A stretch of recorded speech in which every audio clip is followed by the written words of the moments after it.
शासनाने केलेल्या निवेदनाची दिलेल्या माहितीची नोंद घेऊन उचित कारवाई करावी।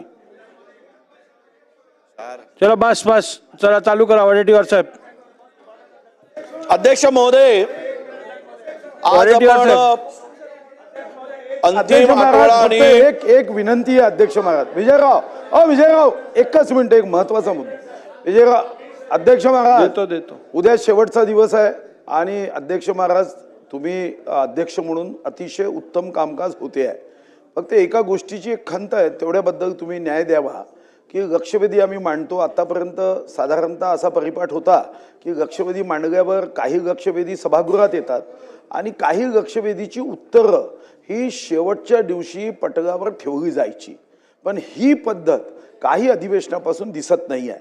पण मी तुम्हाला धन्यवाद देईल की तुम्ही 30 सप्टेंबरला या विषयावर मुख्य सचिव महोदयांना पत्र पाठवलं आणि यामध्ये तुम्ही लिहिलं आहे की आतापर्यंत 129 लक्षवेधी सूचनेची निवेदनं अप्राप्त आहे, 359 स्वीकृत लक्षवेधीपैकी 292 अप्राप्त आहे।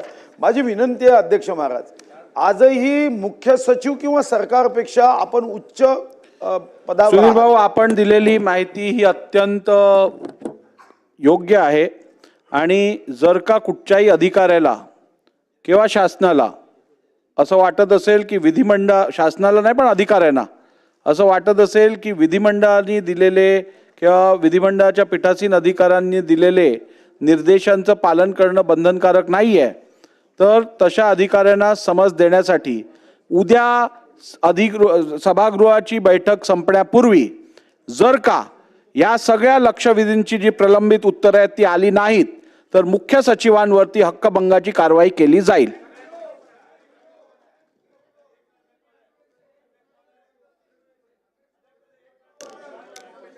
चला चालू करा ना। नाही नंतर सगळं नंतर आता